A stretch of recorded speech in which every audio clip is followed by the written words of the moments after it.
Revolution knows no compromise. Revolution overturns and destroys everything that gets in its way.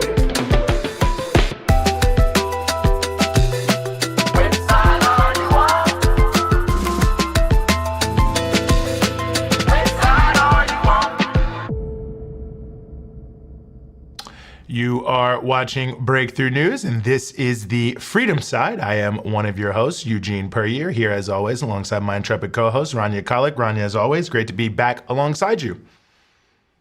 Great to be alongside you, Eugene, as always. Of course. Well, great to be with all of you out there in viewer land. And of course, if you're watching on YouTube, as always, I will remind you, go ahead and hit subscribe, then hit the bell so that you get the alerts for the things you subscribe to so that you do not miss any of the fantastic content we have coming out here on Breakthrough News, including Dispatches with Rania Khalek that's steadily putting out episodes. I was honored enough to be invited on recently, which I'm sure you'll see. Mark Botenga, Minister of European Parliament, was recently on there. It was a great episode of Zachary Foster a couple weeks back. I mean, I could go on and on and on.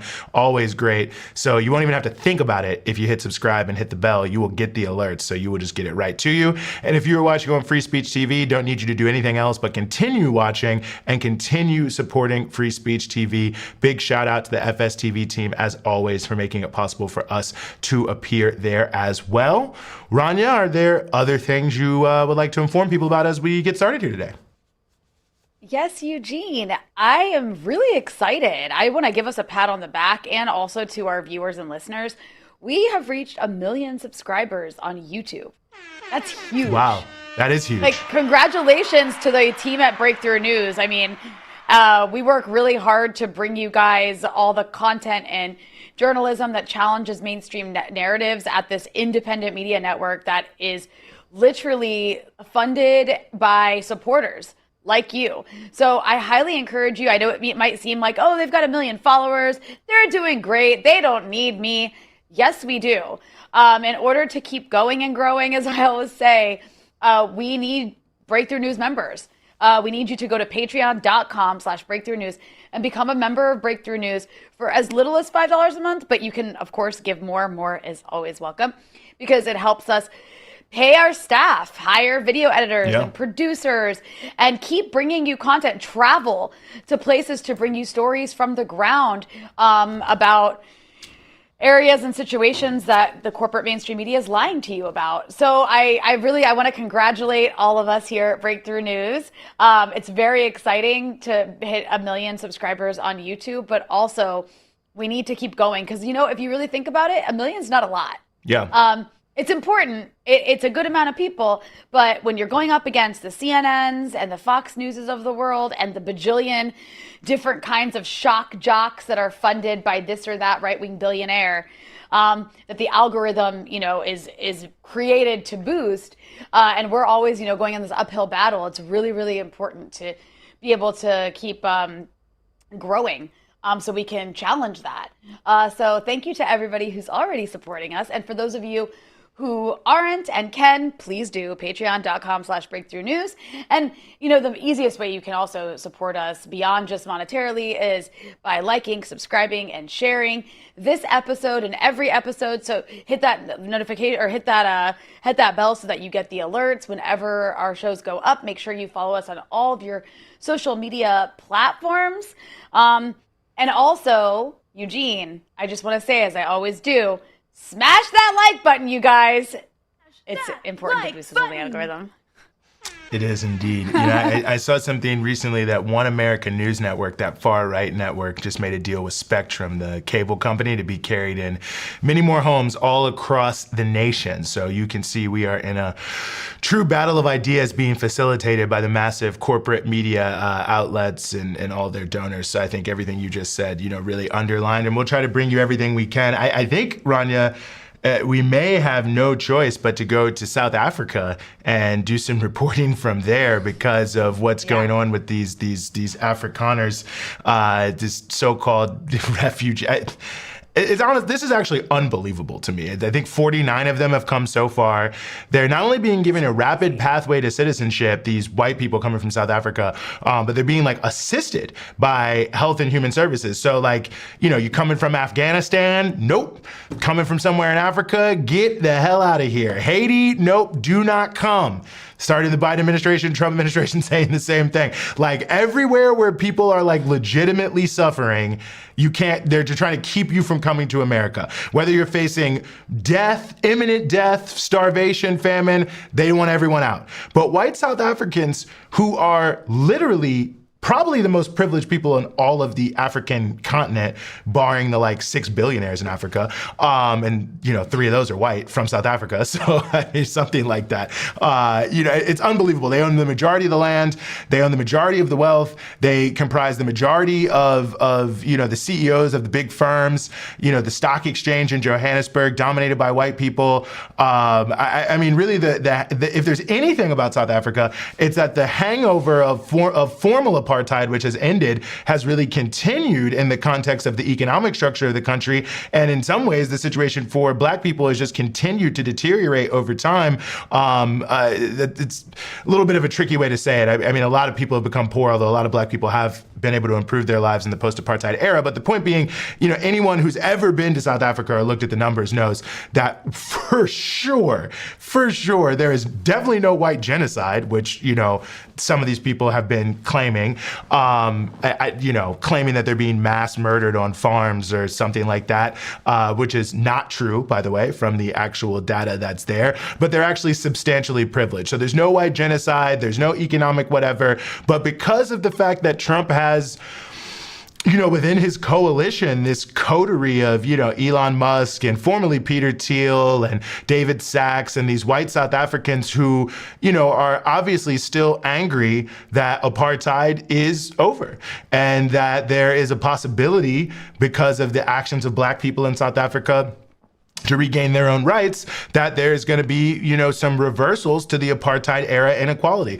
But just like they're totally opposed to any form of affirmative action in the United States, same thing in South Africa. I mean, Elon Musk apparently won't open Starlink in South Africa, I read, because of the black economic empowerment policies that would require him to have some black subcontractors and partners in his business. So, he's the richest man in the world. He'd make billions, and he's making billions of dollars. He'd undoubtedly make tens of millions of dollars opening Starlink, but he would rather not make any money in South Africa if it actually requires him to give some of that money to a black person. So it gives you a sense of the mentality here that it's not just the denial of what took place in the context of South Africa or the United States under Jim Crow.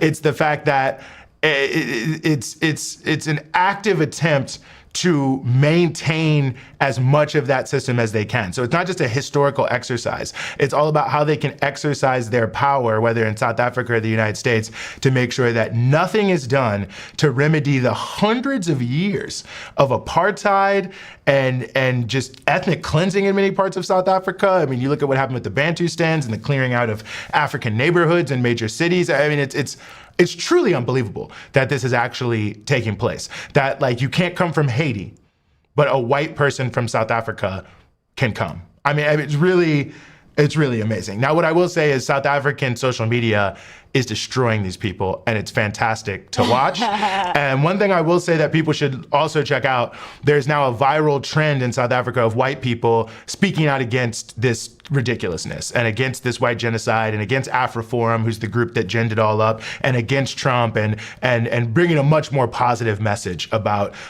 relations in South Africa. And I think that's also interesting and cool to see. I mean, it really is incredible. I wonder, though, when these 40 some odd people get to the U.S., what they're going to think. Because, they might be living it up better in South Africa, especially if they're rich white people there. I absolutely feel that many of them are not going to succeed. I mean, I'm even hesitant to quote this because, people are just saying stuff online. You don't know it's true. But some people have been, I guess, looking some of these people up. And it seems like some of them are you kind of on the lower end of the Afrikaner scale. And that maybe they're hoping that under Trump's aegis, they can really jump to the front of the line in the United States. But I think they're going to find out pretty fast that it isn't everything it's cracked up to be. But since they are getting help from Health and Human Services, it actually means that our tax dollars are going to be subsidizing these people living in the United States, by the way. And that's probably what's going to happen, is a bunch of them are going to be living off public assistance in the United States. The same thing they're complaining about black people in South Africa doing, by the way. All these people are living off all these grants and handouts and welfare. They'll probably end up doing a lot of the same in the US. Just like a lot of their friends in the settlements in the West Bank are living off government handouts too. So it's all one big thing. If you're a white settler, the government is going to hand out free stuff to you. But if you're a black person in South Africa, a Palestinian, it's like, you're just grist for the mill. Living on your own land, an indigenous person living on your own land. No, it's like the white settlers are the original welfare queens, and they continue to be the welfare queens. But it's like that's an entitlement for them. They're entitled to it. They're entitled to the wealth of everywhere, including yours and mine, Eugene. It really is. It's such it's so incredible, such a manufactured, insanely racist story that's being pushed. And it's being pushed by so many massive media outlets that like a lot of people believe it. It's insane. And it's also like, how much of a loser and a fail person do you have to be to not be able to make it in a country that is so racialized, where everything, every step of the way institutionally exists to benefit you? Like, it's insane. It's actually insane. Like, you fail. If you're a white person who failed in South Africa, like, you're not going to make it anywhere. No, you're definitely not going to make it anywhere. Because, like, in the U.S., if you're white, you got a good chance to make it, but you might not. Like, we all know that. Right. But in South Africa, if you can't make it as a white person in South Africa, you're not going to make it as a white person in America. Like, that just is not, unless you already have some, like, disposable income to spend or something like that, that's not going to work. And I wonder how many of these people there might be. I don't even know. But I don't even know if the taxes are better in America. So these people are so deluded and so, and even AfriForum, which started this whole thing, is now kind of walking it back a little bit in South Africa and trying to make it out like, oh, we didn't mean to like do all this, you know what I mean? So even the people who started it are like, this is completely ridiculous. But, in a way, it's a good moment, I think, because it's exposing how absurd the idea that, like, white people are being stopped, from succeeding in South Africa is. Cyril Ramaphosa, the president of South Africa, is coming here to the United States. Elon Musk has denounced Ramaphosa and others. He actually tried to say it was a disgrace to Nelson Mandela, some of the policies they were pushing around land reform and other things, which is amazing because these were all things that Nelson Mandela was in favor of. So it just shows that Elon Musk doesn't even know the basics of Nelson Mandela or South Africa or anything like that. I guess all he knows is how his life was funded by the emerald mines. His dad once told Business Insider Africa that he had so much cash from emerald dealing at one point in the 70s, the multiple safes he had in his homes that he was filling with cash, he couldn't even close the doors because they were so bulging with cash. So, again, there it is. So it's really wild, but we'll see what happens when Ramaphosa comes. It's going to be an interesting moment, I actually think. I mean, already, Trump's kind of broad surrender around sanctions. One of the things that wasn't discussed is he listed the sanctions on platinum pretty fast because that's the main export from South Africa to America, but they couldn't make it without South African platinum. The auto industry is heavily invested in South Africa. Gold, big export that comes from South Africa into the United States. So it will be interesting to see if a lot of these racist Afrikaners don't get rolled under the bus a little bit by Trump, who we know always rolls people under the bus who support him in the midst of an economic deal between the two countries. But we'll have to see what happens. The two, I believe, will be meeting on May 21st, I believe is the date. So that'll be very, very interesting meeting to watch, but there's a lot of connections between them, a lot of connections between the South African ruling class and the American ruling class, and a lot of the white South African ruling class supports the ANC because the ANC has not really been on its P's and Q's in terms of delivering for the broad masses of working people in South Africa, unfortunately. But nonetheless, here we are, white genocide. Here, it's unbelievable. I just, I kind of was thinking how, like, The only analogy that comes to mind in terms of if you're like a white person in South Africa who just can't make it is if you're like a Jewish white person in like an Israeli settlement in the West Bank, and like in that settlement you're still failing and like nobody likes you and you're unemployed, even though like everything literally exists to like make sure that you thrive as much as possible so that you can like maintain control over someone else's land. Yes. And that's just my segue to also say before we get started with our first guest here, Eugene. Yeah. We're going to be talking to I thought you were going to say Lebanese Giorgio. people in Haiti when you started that one out, but you pivoted on me. I mean, Lebanese people in Haiti is a good example too. Hey, I'm not ashamed of that. That's not my family. Yeah. That's not my family. No, Lebanese people around the world. I'm joking. A lot of the global South. It's not inaccurate, but you know, here in the region right now, yes, one of the big topics of conversation is something we're going to be talking about later in the episode, and that's what's happened the last several days with Trump's trip to all these different Gulf countries. And in the last couple of days, one of the biggest things that sort of shocked everybody was Trump announcing he's going to lift sanctions on Syria. Strong and meeting background. with Ahmed al-Sharaa. Yeah. Meeting with Ahmed al-Sharaa, who is also formerly known as Mohammed al-Jolani. Quite the journey this man has had in life, from former ISIS emir to head of al-Qaeda in Syria to now the president of Syria, meeting with the Western leaders of the world, including Emmanuel Macron, and being embraced by Trump recently, called a great guy with a strong background. Yeah, really strong unbelievable. Background. Really. And also he called him good looking too. Yeah. But I mean, just amazing. But what's also amazing about this character, who is, by the way, like everybody's calling it a free Syria now. They got rid of a dictator. This guy is the new dictator of Syria. There have been no elections in Syria. Yeah. He's just in charge. And there's no talk of when there will be executing elections in Syria. And there's mass murder taking place. There's massacres taking place, sectarian massacres, since he took over by his forces, though he keeps washing his hands of them, doing it with complete impunity against minorities, against Alawites, against the Druze, against Christians as well, really changing the culture in Syria, the face of Syria, to benefit this really awful sectarian ideology that this guy believes in. He was the head of al-Qaeda. He believes in this ideology, and as far as I understand, he still does. But all that's to say, everyone has completely normalized him. He's been embraced by the West. I think it's great for sanctions to be relieved from Syria so the country can breathe. But all these people who are celebrating Trump saying he's going to get rid of sanctions are the people who were demanding these sanctions be put in place in the first place. Because as long as Bashar al-Assad, the leader they hated, was in charge, they were fine starving 20 million Syrians of food and water and electricity and medicine and all the things that you end up losing access to when the United States government sanctions your country the way they did Syria.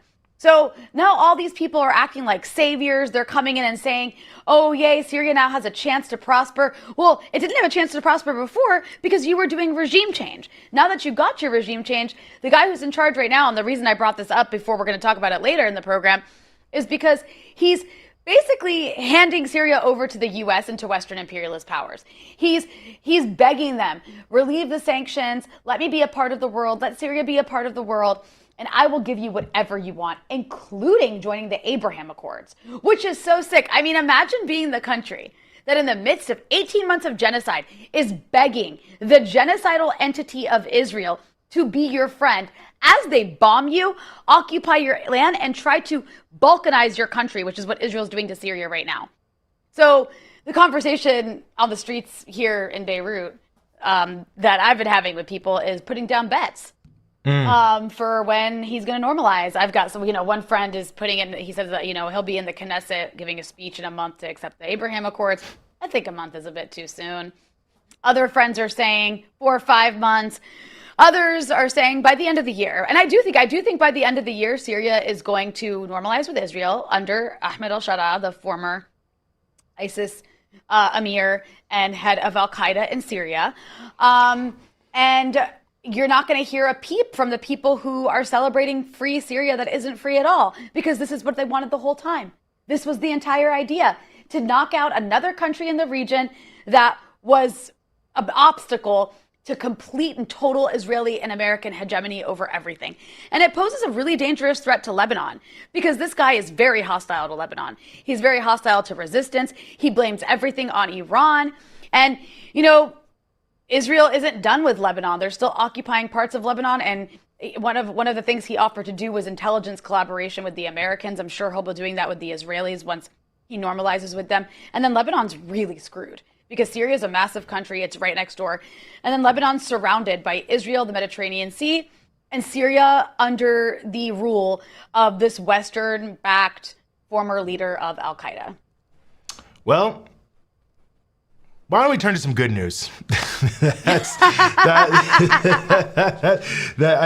think that you put a very fine point on it, and yes, I'll see if I can get in on that betting pool. But on the positive side of things, as many people know, there has been a massive assault on free speech and the ability of people to stand up in solidarity with the Palestinian people. One of the major attempts made to criminalize solidarity with Palestine and the right to protest in general was in Michigan against a number of University of Michigan students, but you may have seen that the case against them fell apart and was dropped. We are very honored to have here on the show Dren Shapiro, who is a University of Michigan student. Dren, thank you so much for being with us.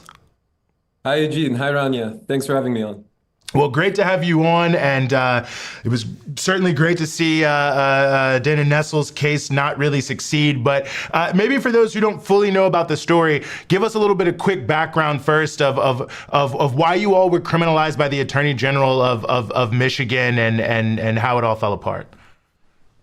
Yeah, so in May of last year, we had a 30-day encampment, the Gaza Solidarity Encampment, which was a wonderful place where people from the community could come. We held educational events every night to talk about the history of Zionism, history of Palestinian resistance, and also just the history of American imperialism in general. And, you know, it was an encampment that was going to stay there until the University of Michigan agreed to divest its $20 billion endowment from the Zionist occupation. But then on May 21st, the University Board of Regents ordered a bunch of different police precincts to come in and raid it. 4 people, including myself, were arrested that day. But then 3 months later in December, State Attorney General Dana Nessel, who's a Democrat, by the way, pressed charges against 11 protesters due to their participation at the encampment, 7 of which were felony charges, which have finally now been dropped. Well, I think it's fantastic, and thank you, Eugene, for pointing out that this is good news that we should be celebrating in the midst of some really dark times. I'm curious if you could maybe tell us a little bit about what you personally experienced both during the encampment and in the weeks after in terms of the kinds of surveillance, academic penalties, and threats, and just general repression that we've seen thrown at students across the country, especially like increasingly the last few months.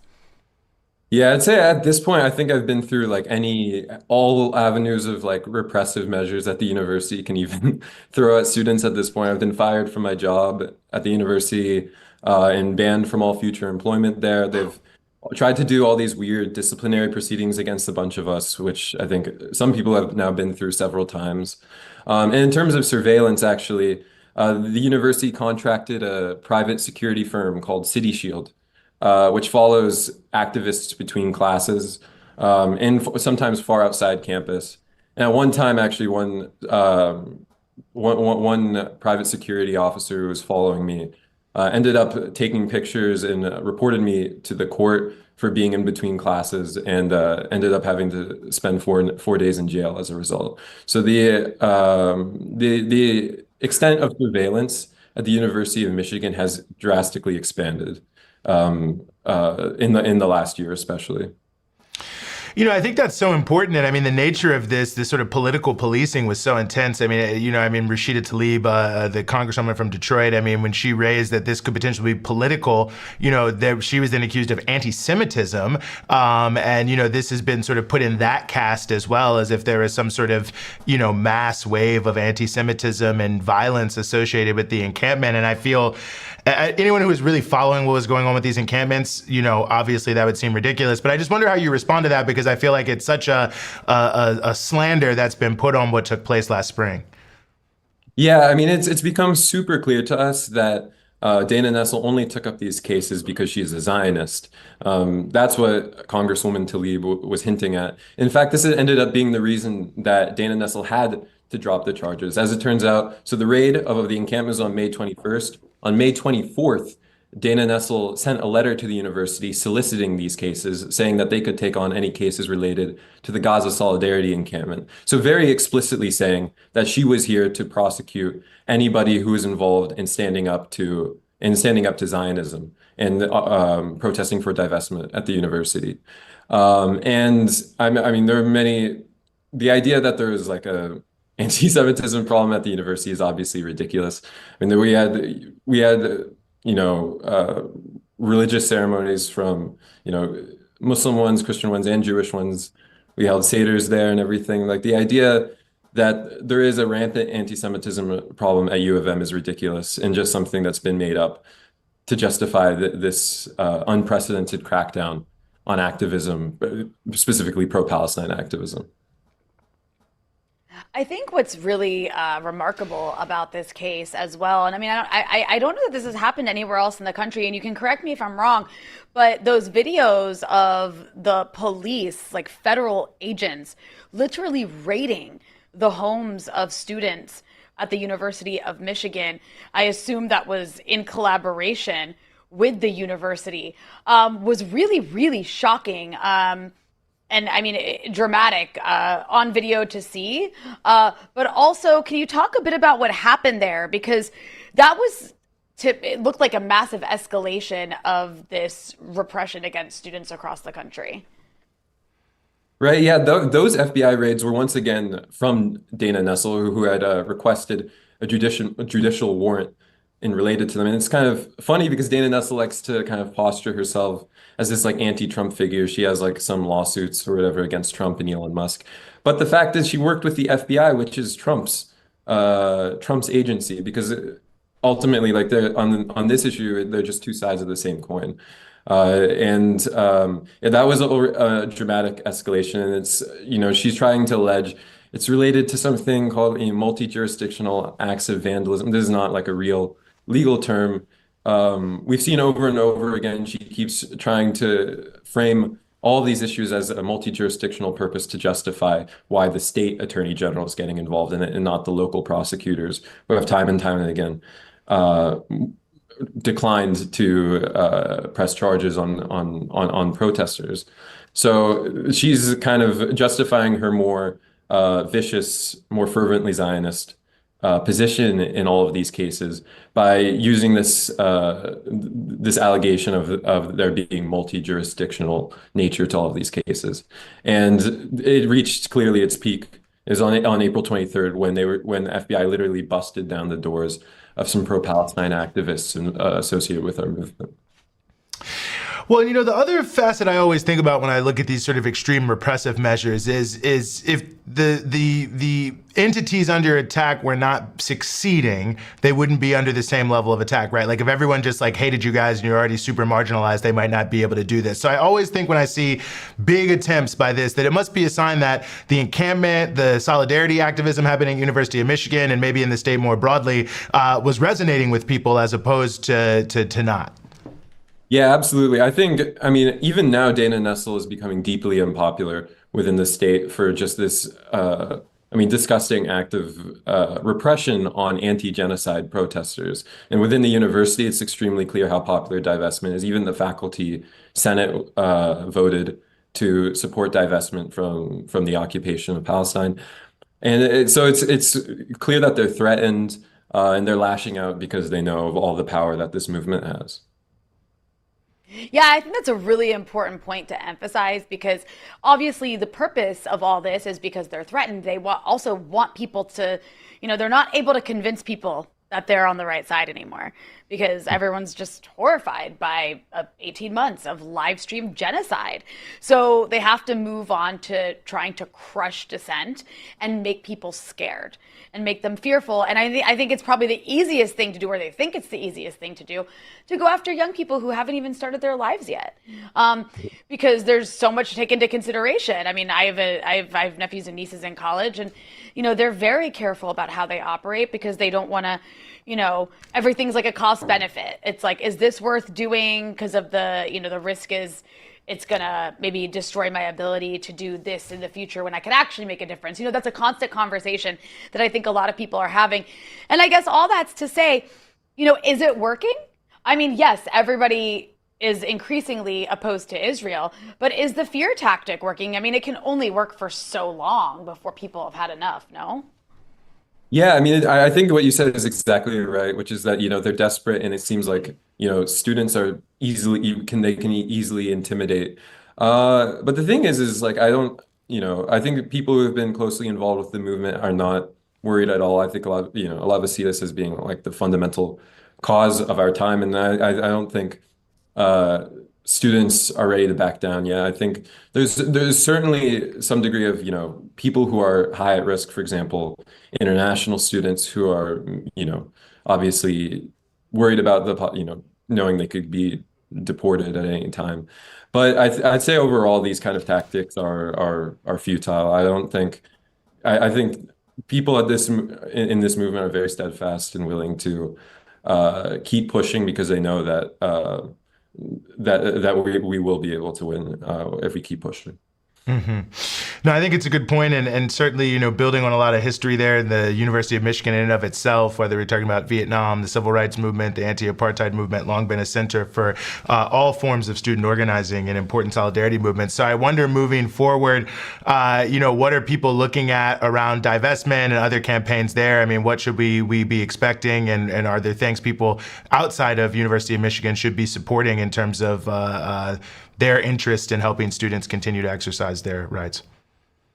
Yeah, I mean, the one benefit to Dana Nessel being the state attorney general is it's kind of brought this whole movement into what was mostly like localized on campus to be a statewide one, involving the entire community. So, I mean, showing up at the protests that happen at universities is a great way to support, and also just figuring out ways you can use whatever community circles that you're a part of to pressure local politicians to stand with the protesters and not to cower to the Zionist lobby or to other Zionist politicians like Dana Nessel.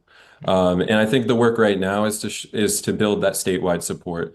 Because it actually, for the apartheid South Africa movement, it wasn't something that U of M agreed to do, but it was something that required even the Michigan Senate to pass, demanding that they divest from apartheid South Africa. So building a much broader movement is, I think, what we realize is critical in order to win divestment at the university. Mm-hmm, mm-hmm. It's so striking to me. Like the conversation we're having right now is based in like reality, but oftentimes I'll turn on to keep myself understanding what the mainstream media is talking about and how they're framing everything. I'll turn on CNN, and Eugene says it's because I hate myself, and maybe I do. But I think it's also important, right, to see how the narrative is being pushed by these mainstream media outlets. And the conversation they're having when this comes up is all about anti-Semitism. Mm-hmm. Like, it's like if I'm only watching like Jake Tapper and Dana Bash and people on MSNBC whose names I don't know because I guess they're just not as popular, I would be under the assumption that there's a lot of horrible anti-Semitism on college campuses that is coming out of the pro-Palestine movement. And, we don't usually ask questions related to that on the show, but because it's all I see talked about in these mainstream places, I guess having been a part of this encampment and having been, obviously severely I guess had the hammer of this national security state come down on you and your comrades, how do you respond to the fact that the entire mainstream narrative is wrapped up around portraying your movement as like, the second coming of Hitler on college campuses across America? No, I mean, I don't like to play this card, but I am like ethnically Jewish, and the idea that there was any anti-Semitism involved with the movement is absolutely ridiculous. I think those who have cried anti-Semitism are people who are ironically extremely hateful, and people who don't, I mean, oftentimes just recognizing Palestinian humanity is apparently an act of anti-Semitism, or at least it might be to Jake Tapper or something. Hmm. So I think the idea that like this is all, it's absolutely ridiculous. There's lots of people who are Jewish involved with the movement. And I think many of whom who see the history of anti-Semitism and Nazism as more reflected or only reflected in Zionism and not at all within this movement. Well, I have to say we were all very happy to see what happened when you walked into that courtroom recently, and we really appreciate people being willing to stand up and say what's right, even when the consequences are great. Dren Shapiro, University of Michigan student, thank you so much for joining us here on the Freedom Side. All right, thanks for having me. Rania? I mean, these students are so brave. I'd like to think that if I was like 21 or something and I was in college still, I would totally put myself on the line. But like, to do that takes a lot of courage.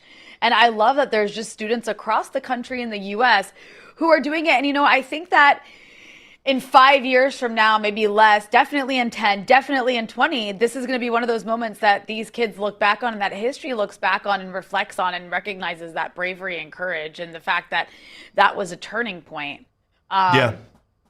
With the struggle was these students across the US willing to put themselves on the line and potentially their futures on the line to stand up against the most horrific injustice we've seen in our lifetimes. Yes, which might be a great segue for me to say go to the-encampments.com. That's the-encampments.com, where you can see the movie The Encampments, put out by Breakthrough Media and Watermelon Pictures. It's mainly focusing on the Columbia University encampment, but also UCLA and the broader encampments movement. And it just gives well, Michael Moore said it was the best documentary he'd seen in, I believe, decades, is what he said. Maybe he said years. So it just gives you a sense. But it really, I think, opens up the reality. So it's all around the nation, the-encampments.com.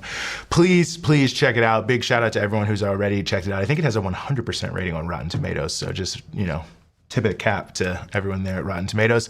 But that being said, let's keep it moving to another relevant area, and that's what's going on in the world of the arts as it concerns the genocide and generally solidarity with Palestine. A lot happening kind of on both ways. A lot to talk about here. We are very, very honored to be joined by Jalen Strong, an organizer with Artists Against Apartheid, fantastic artist himself. Jalen, thanks so much for being with us. Yeah, thank you so much, Eugene. I'm excited to be here. I'm glad to be here on behalf of Artists Against Apartheid. Well, it's an interesting moment, and I think Artists Against Apartheid, you all have been right in the center of it. You've recently put out letters in solidarity with Kehlani, letters in solidarity with NECAP, and others who are being targeted for their, advocacy for the Palestinian people. And I guess that alone seems like an interesting paradox. I'm hoping you could reflect on to start here. That on the one hand, the level of oppression against artists is like very serious. People are having events canceled and the whole nine. But on the same token, it actually seems like, and this maybe I'm wrong about this, but like starting with Coachella, like there's been like a new wave of artists like speaking out in significant ways in large numbers. Yeah, I mean, I think you're totally right, Eugene. There's definitely this resurgence within the movement for Palestine and also across the cultural spectrum and the cultural front of people really, really wanting to reintegrate themselves into the movement in whichever way possible. In their context. So when we talk about Kehlani, for example, we're looking at an artist who, at the start of the genocide, signed on to our Artists Against Apartheid network and our statement, standing against Israel, standing against the apartheid state, and standing against the genocide almost immediately, and thus becoming this sort of, mainstream pop artist beacon of support and solidarity that, has largely been unheard of in the last few years as part of a grassroots movement. And I think that that's the work that we do for Artists Against Apartheid. We're an organization and a network of over 15,000 now artists all across the world, globally, who are taking up the charge to ask themselves and to commit themselves to the Palestinian cause, to the cause for liberation, and to say, what can I do? And to borrow even from like the words of June Jordan, who was starkly against the apartheid state in South Africa, people are largely asking, like, how can I wage my struggle in my context? What can I do with my art? And I think that it's truly, truly something that we haven't seen in a really, really long time. And that is a real indication of where the world stands. I mean, the world stands with Palestine, and it becomes more evident by the moment. The more that we see Israel and the U.S. Continuously, to Rania's point, continuously commit one of the world's worst atrocities that we've ever seen, it's truly something that is going to continue to rise, where we see artists like Kehlani standing up, and then we see them also, on the other token, be repressed. For example, like on college campuses, Kehlani had a concert that was censored, was canceled at Cornell University, another university where there were thousands of students who stood up for Palestine, and thus received repression, received outright lies about them being anti-Semitic and so forth. And so we're really, really looking at this new point in history, this new point when it comes to artists and the cultural front in the struggle. It's really incredible how scared they are. Because again, I think this goes back to the theme we were talking about with our last guest, is this is a reaction out of feeling like they're under threat because they've lost the plot, they've lost the narrative war. And this shows how important art is when you have the state coming after you. And so I guess here, can you talk a bit about what happened in New York? Because Kehlani's show in New York got canceled.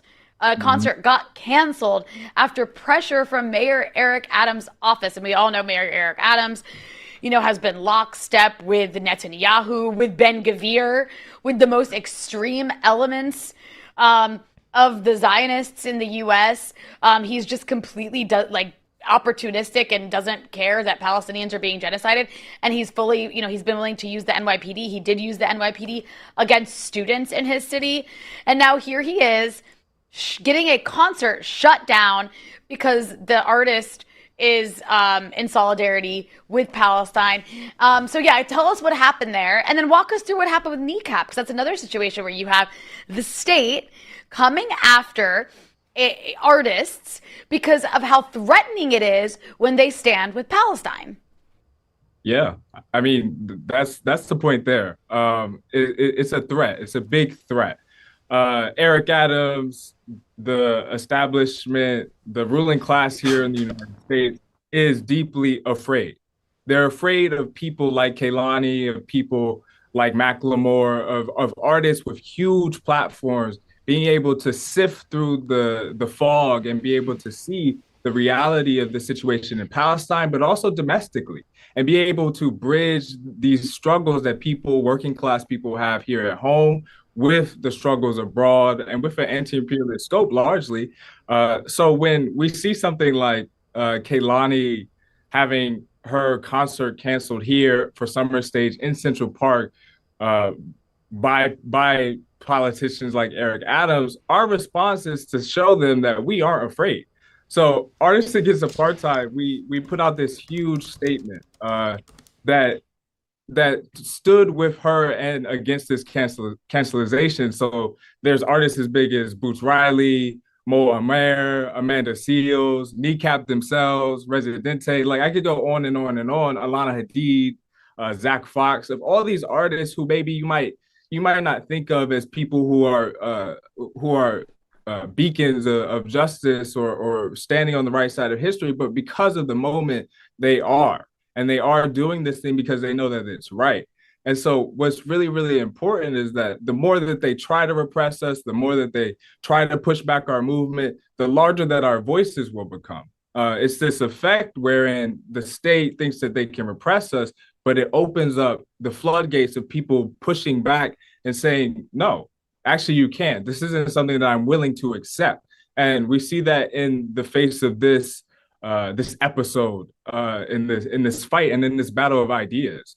We're winning. The Palestinian cause is winning, and they continuously want to push forth more and more violence, whether that's repression or cancellation, or whether that's the intensified action and bombardments in Gaza, right? So these things are things that we really, really are paying attention to.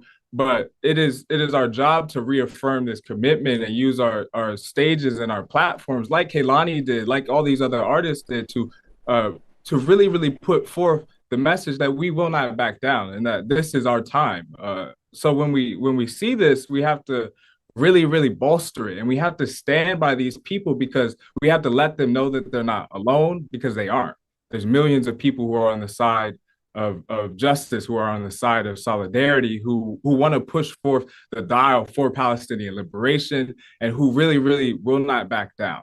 And this is the time that we're in. So it's not only is it exciting, but it really shows what artists can do and what the cultural front means. They're afraid because the cultural front is what changes and shifts people's minds. It allows them to sift through things and really look directly at the truth through their passions, through the things that move them, and so forth. And there's no other beautiful thing than that sort of transmutation.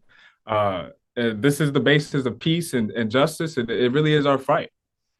No, that's a great point. And the irony of all ironies, Summer Stage has the thing honoring Gil Scott-Heron, and even on the website, it actually has like a "Revolution Will Not Be Televised" album cover up there. And I'm just like, y'all got to be kidding me right now. Like, you're canceling Kehlani for Palestine and then trying to say, come Friday, June 13th, and honor Gil Scott-Heron. So yeah, even more important, I think, the cultural front. And I guess it does speak to, well, I don't know. This is maybe a big question to ask you to answer here. But if there's a deeper sort of conversation here about the production of art under capitalism, because, it's like Kneecap was selling out every single show after Coachella, and they still came under massive pressure. Like, these big corporations are able to cancel people like Kehlani that millions of people want to see, right? Like, so it feels like there's this like big industry between the artist and the people who want to hear their art that has such a distorting aspect.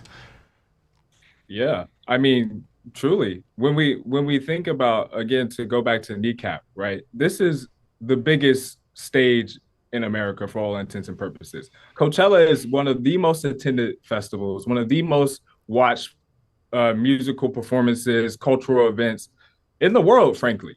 And so when you see an Irish rap trio who understands their own history, their own working class Irish history, and they see themselves in the Palestinian people, that's not something at which is to be taken lightly. So the people who go to these shows, who resonate with the music, who say, as they receive this call to action from the artists, who say, I do stand with Palestine, it is no small act. It transforms what is possible, and it really pushes forth the aspect of how people receive art.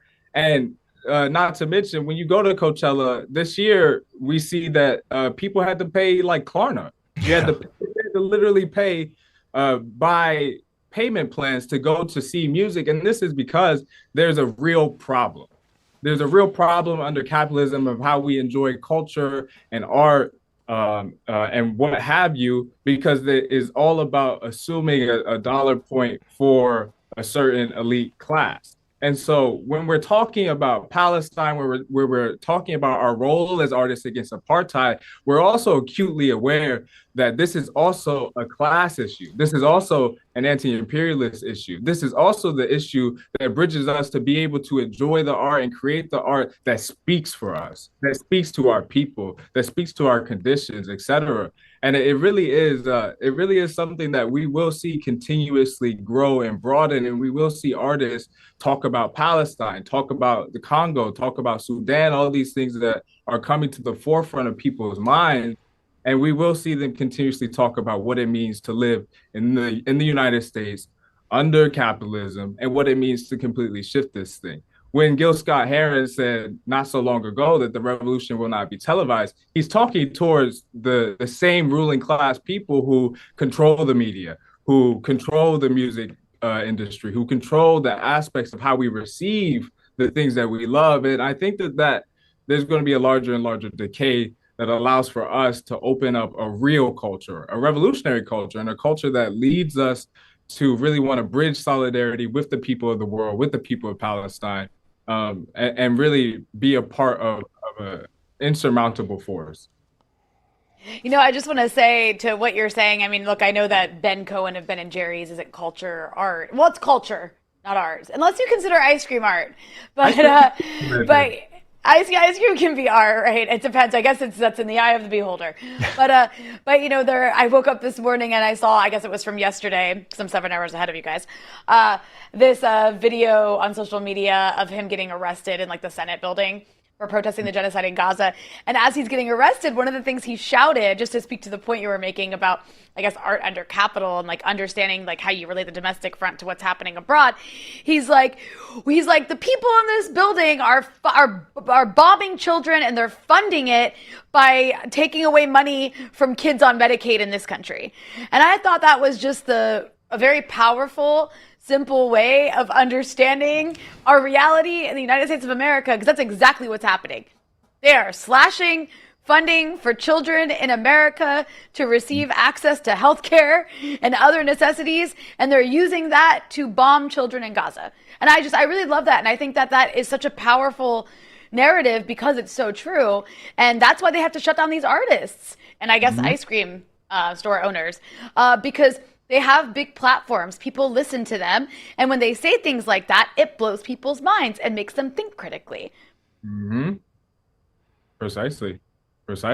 And Sorry, when we no, I think you're so correct. When we allow ourselves that opening, when people feel like there's this sort of like rupture of what usually is being told, it allows people to say, well, what does it mean when I walk through that door? What does it mean when I understand the historical context of something like Palestine? What does it mean when I understand the historical context of something like my own conditions in whatever neighborhood I may come from, whether it's working, Black, brown, or oppressed? What does it mean to really, really look at the things that I enjoy? There's just been this video floating around of Tupac, right? They got money for wars, but they don't have money for the poor, right? So this is an everlasting echo from someone as monumental as Tupac Shakur, who outstandingly would have been an artist against apartheid, would have stood with Palestine.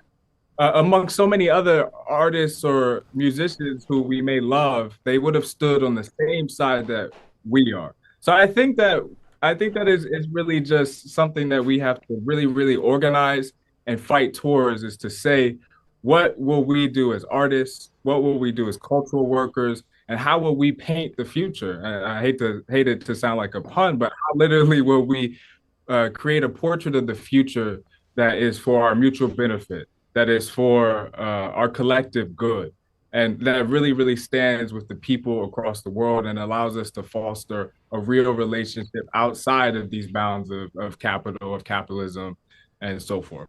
Jalen Strong, organizer with Artists Against Apartheid, thank you so much for giving us some of your time here on the Freedom Side. Thank you so much. Rania? I gotta say, these are the uplifting conversations I need to be hearing these days, because I know a lot of people are feeling it. A lot of people are feeling like, man, this is also futile. It's also terrible. It's a pretty dark moment, but people are coming together and doing some really beautiful things. And ultimately, cumulatively, that all matters. Yes. That all matters. Yes, it does. Let's turn to another interesting issue. Donald Trump all across the Gulf. He's making a lot of news and signing some deals, and there's a lot of things swirling around it, including what his relationship is with Netanyahu now. And we are very, very honored to be joined to help us sort through it all by Giorgio Cafiero, who is the CEO of Gulf State Analytics. Giorgio, as always, thanks so much for joining us. Good to be with you guys. Well, it's great to have you here with us. And I guess I just want to start with the most hot button issue here. Obviously, Trump is not going to Israel, or at least as of now, has no plans to go to Israel during this trip. It seems that there's a bit of a rift between him and Netanyahu, although, of course, both sides are going way out of their way to try to say there is no rift. But nonetheless, it seems like there's at least some lack of full alignment. So I just wonder how you feel about that. Is there a rift? How serious is it? And could this result in any sort of shifts in how Trump is addressing Gaza and Palestine more broadly? Yeah, last year when Trump was running for president, the Israeli leadership really wanted him to win, thinking he would be the most wildly pro-Israel president ever. given his record back during his first term. I think there was some good reason for the Israelis to think that, but it seems like there might be a case of buyer's remorse right now. What I think is going on is Trump is trying to focus more on countering China, and he wants to sort of prevent the United States from getting bogged down in more conflicts and costly quagmires and messy military entanglements in the Middle East. And he sees the GCC states as helping him achieve those goals, not only in the Middle East, but also when it comes to diplomacy with Russia in relation to the conflict in Ukraine.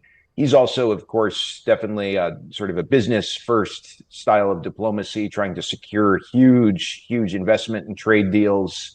And so it makes sense that the Gulf states are the countries in the Middle East that he's most interested in moving closer to. Israel, on the other hand, is really trying to do the opposite. Israel is trying to bring the United States into a war with Iran, which Trump certainly does not want.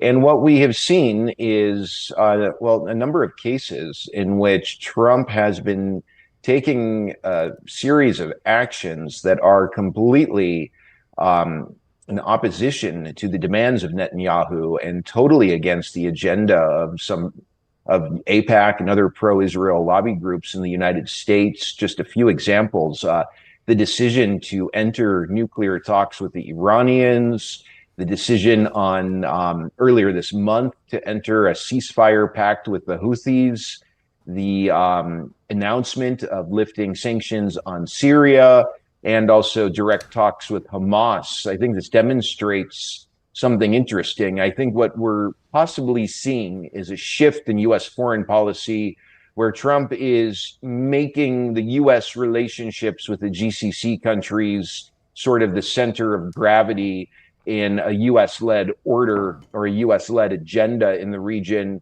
and somewhat sidelining Israel in the process. What this means for Gaza, maybe we'll get to later. I'm not sure what it's going to actually mean for Gaza, but on some of these other files, such as Iran, Trump is definitely telling AIPAC to take a hike. Mm. Well, we'll see if that holds, but also there's this other shocking news that came out of the last few days, and that is Trump announcing that he'll lift sanctions on Syria following that he met with Ahmed al-Sharaa, who used to be known as Mohammed al-Jolani, who's now the president of Syria.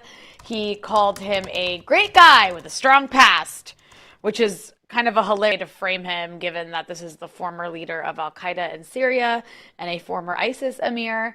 But all that said, what does this reveal, Giorgio, about U.S. priorities in the region, especially after that decades-long regime change campaign in Syria that ultimately, succeeded to change the regime?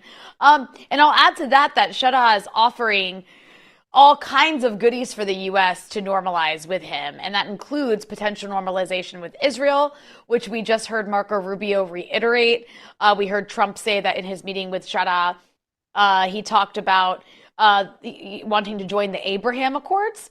Another thing Sharaa is offering is to give, the U.S. priority deals for Syria's oil and gas fields. He's offering intelligence sharing. I mean, he's basically offering to just be another collaborationist regime in the region. But this would be huge if and I was telling Eugene earlier in the show, people in Lebanon now are making bets about how long before Syria normalizes with Israel. Yeah, it's interesting. I think when the Assad government fell on December 8th, that was obviously, after Trump won the election and he was the president-elect at the time. He sort of signaled that what's going on in Syria doesn't really need to be the U.S. concern. And there were all these questions about how he was going to deal with the post-Assad order, the post-Assad reality in Syria. And things were very confusing. There were some people in his administration, such as Tulsi Gabbard, who on one end basically views the new Syrian government as a jihadist government, sort of an al-Qaeda government, if you will. And then there were folks like Steve Witkoff who were making the case that Sharaa has evolved and his extremist past is behind him, and it was really unclear where Trump stood. But over the past few weeks and past few months, the GCC countries, especially Saudi Arabia, Qatar, UAE, and also Turkey, were really making a big push to try to get Trump to move toward normalized relations with the new Syrian government and to sort of recognize Shara as a legitimate leader. And we obviously saw with this historic meeting in Riyadh, and then the words you were just mentioning when Trump was praising Shara, I think saying like he's a good-looking guy with a strong past. It's very clear that Trump definitely sort of came around to align his administration, at least it seems this way, with the Gulf states and Turkey that want to engage Shara. I think from Trump's perspective, the new government in Syria has potential to be a country to lead a country that will not be confrontational with Israel. It can be a bulwark against Iran's influence in the region. And I think there's also probably some thinking on Trump's part that if the US were to continue imposing these crippling sanctions on Syria, it would sort of push the country into China and Russia's orbits of influence. And he's always focused on great power competition. So I think he's trying to sort of align the US sort of with the GCC countries, Turkey, and to some extent France, in trying to work with the new Syrian government. But, you know, if he's going to lift sanctions, Trump, who's always transactional, is going to want things from the new Syrian government. Talking about normalizing with Israel, well, then that brings us to a question about the Golan Heights. I would have a tough time imagining the new government agreeing to relinquish the Golan Heights because that could destabilize the new regime from within. Really, no one in Syria would be supportive of that. But I do think Syria will be a non-confrontational actor toward Israel, and groups, Palestinian and Lebanese groups that have resisted Israel. They used to have sort of a base in Syria, used to have a state sponsor in Syria. I think those days are probably behind us as long as Shara is at the helm and sort of beholden to Trump to some extent.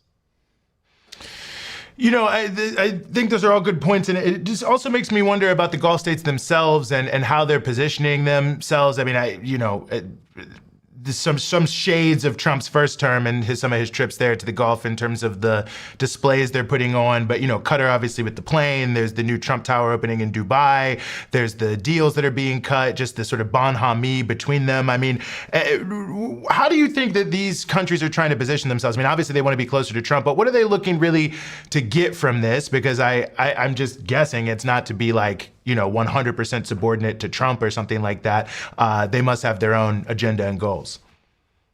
Yeah, well, it's a great point. I think the first thing to say here is that we should note how much the region has changed from 8 years ago when Trump made his historic first visit to Riyadh. At that time, Trump's message to everyone in the GCC and the wider Arab Islamic world was that he was going to pursue a very anti-Iranian, very hawkish policy against the Islamic Republic. And within the GCC, there was quite a bit of support for that. They were very pleased to see the Obama presidency come to an end and have a new US president who is going to be more aggressive toward Iran.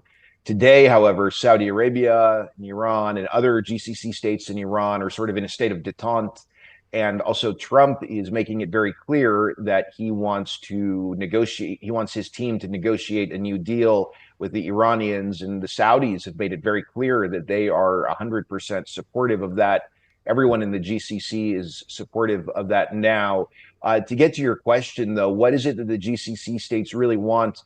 I think one of the most important things that they're going to want from the Trump administration, and we'll see to what extent and if and when this happens, but they want him to rein in Israel. They see Israel's conduct in the region, whether we're talking about the genocide in Gaza, the aggression against Lebanon, against Syria, against Yemen. They see this as very destabilizing. And these countries in the Gulf want to have more stability in the neighborhood. They're trying to transform their economies and diversify away from oil and gas. So they want many tourists coming to the Gulf, many investors. They want more trade. and they see Israel's behavior as very destabilizing. And they understand that the United States, at the end of the day, the US is the only country that has the leverage to rein in Israel. And I think they're hoping that by giving Trump all these deals and doing these other things that serve Trump's sort of America First agenda, that he's going to go to bat for them. And they're hoping that he will start to put pressure on Israel. If that's going to happen, that remains to be seen. But this is, above all else, what the Gulf Arab states really want from Trump right now. It's so interesting. I mean, all this decadence they're sort of showering him with. And, I guess you don't know necessarily the conversation happening behind closed doors. I can imagine Israel's coming up, mostly maybe from the Qataris. I'm not sure how much the Emiratis care that much about Trump taking on the Israelis. You can correct me on that if I'm wrong. Saudi Arabia obviously has its own ambitions, but I just really quickly want to ask you with regard to Syria, because you said something that I want to challenge you on a little bit, and that is that that there's no way that Sharaa would concede the Golan Heights. And I'm not saying he'll give it away to Israel, but I could see him agreeing to something that dramatically benefits Israel. And Israel is playing a dirty game right now with the Golan. I mean, we see what they're doing with the Druze community there. You had them under attack by these forces loyal to Sharaa just earlier this month. And obviously there's a huge chunk of the Druze in Syria who are adamantly opposed to Israel, but there's a not so insignificant number of them who are viewing Israel as a potential protector, which is how Israel's trying to portray itself, as it does with minorities in the region. It picks specific minority groups to say, we'll protect you from the big bad, hordes in the region if you, and we'll give you benefits and treat you like better than we treat the other Arabs if you collaborate with us. And all that's to say, this is something they called a good neighbor policy. And Israel's patient. Israel's patient with these sorts of things. So I guess, there is this attempted Balkanization of Syria is where I'm going with this, that Israel's pushing. There's certain other actors who want to see a Balkanization of Syria as well. Ahmed al-Sharaa is not doing a very good job of pushing back against the elements among his forces who are attacking minorities, which makes Balkanization a higher likelihood. So I'm just curious what you see happening there. I know you don't have a crystal ball, Giorgio, but there is a real concern that there could be this sort of Balkanization of Syria, and that others could also, by the way, look to in the region as a kind of inspiration to Balkanize even more, even in places like Lebanon. Yeah, well, I think there's no doubt that what Israel wants to do, and I mean, they speak about this very openly at the highest levels of their government. They want to see Syria totally fragmented, or as you put it, Balkanized. They do not want to have a neighbor in Syria that could ever potentially down the line, decades into the future, turn into a strong state that could serve as somewhat of a counterbalancing force to Israel, which Syria did in the past. And so they view this fragile transition as a real opportunity to severely weaken Syria as a state for the long run. And you're absolutely right. They're definitely exploiting these tensions between different minority groups and the central authorities in Damascus, this propaganda line that they just genuinely care about the Druze in Syria is so cynical. It's just in efforts to divide Syria as much as possible. And Turkey and the GCC states want all of that to end. They want to see Sharaa be the leader of a unitary state, and they want to see the territorial integrity of Syria preserved, which is the polar opposite of what the Israelis want. I think tensions between Turkey and Israel are going to significantly influence the country's future. And what is interesting is the U.S. is sort of a center of gravity when it comes to these tensions over Syria between Ankara and Tel Aviv. Obviously, we all know that there is a strong pro-Israel lobby in the United States, but Turkey and the Gulf states, especially Qatar, UAE, and Saudi Arabia, have their lobbies too. And Trump I think, tends to make foreign policy decisions often based on who's the highest bidder. So there's going to be a very interesting situation in which these countries, the GCC states and Turkey on one side, try to influence Trump into not catering to the agendas of Israel, AIPAC, and other lobby groups, pro-Israel lobby groups in the US. How this will all play out, very difficult to understand, but it's a power struggle not only in the Middle East, but also inside Washington too. Well, always difficult to figure out how a lot of these things are going to play, but lucky for us at Breakthrough News, we have you, Giorgio Cafiero of Gulf State Analytics, to help us sort through it all as it's happening. Giorgio, thank you. You know, we've reached 1 million people, but you've been one of our most reliable guests, so tip of the hat to you, sir. Thanks for all your support. Congratulations. That's an amazing achievement. Well, hey, you're a part of it, and we really appreciate it. Well, thank you. Thank you both so much. Always good to be on your program. Excellent. Take care. Rania? Well, Eugene, that is, I think we've reached the end of the line. Yeah, great way to end. Great way to end. Yeah. I thought it's, you know, Giorgio always brings a lot of facts, and he's like actually, he's in it. He's not just an analyst. He's someone who's talking to the people, going to the places. So, yeah. He was just here in Lebanon. Not too long ago. I saw Giorgio here. Yeah. I'm going to be coming to Lebanon soon, but only when you all, and when I say you all, the Lebanese as a people, offer me a 747 to use as a personal jet. I want Qatar level treatment from the Lebanese. Eugene, do you see how often my electricity goes out? Like, what? Wrong country. Send you a jet. No, I know. I'm just, you know, I'm honestly just joking with the Lebanese today. But you know, my father, who passed away a number of years ago now, but he traveled to Lebanon in 1955, and he talked about it to the end of his life as one of his favorite like vacation trips that he ever took in life. And he saw the cedars, and he went to the beach and the whole thing. He was always talking about Lebanon. So, you know, I grew up around hearing of the beauty of the country and the people. And so I continue to believe in it. I will be with you soon, my people of Lebanon. Don't worry, plane or not. But Rania. I also, before we close, I do want to say, you know, speaking of Lebanon, I don't know that we got a chance to announce it on the show. I did announce it on social media. I am in the process. People might have noticed I took a few weeks of no episodes of Dispatches because I was busy working very hard on an upcoming documentary that we will be airing here at Breakthrough News, hopefully in the next few weeks.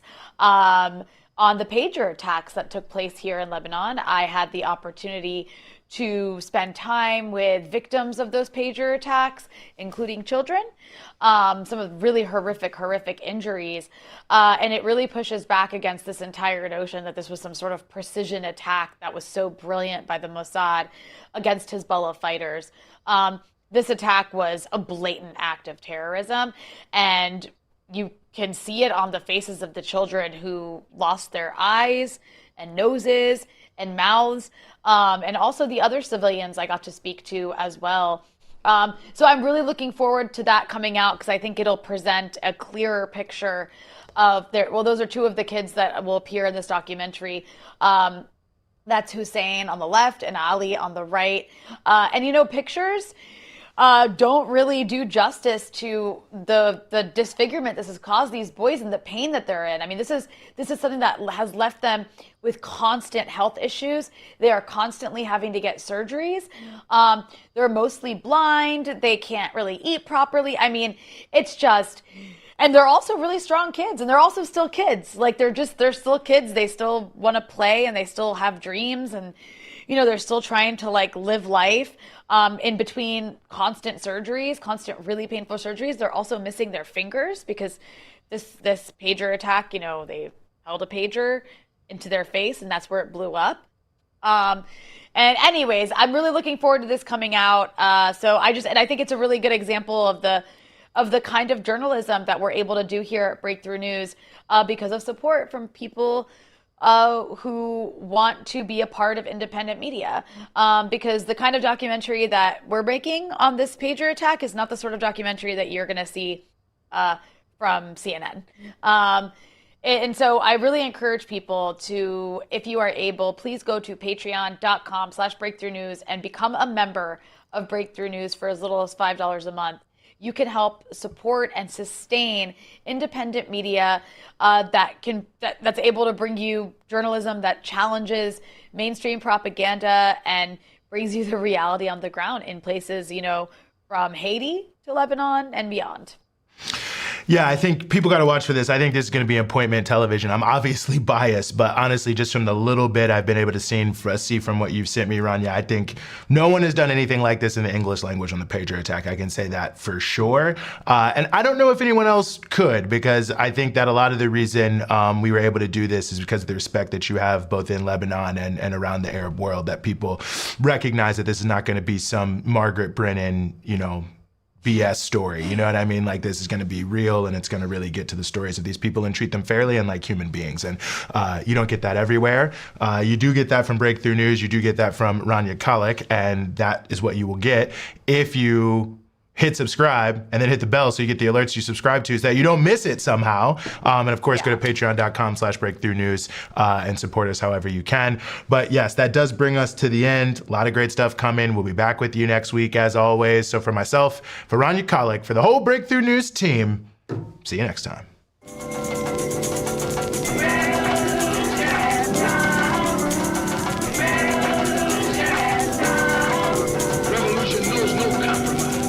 Revolution overturns and destroys everything that gets in its way.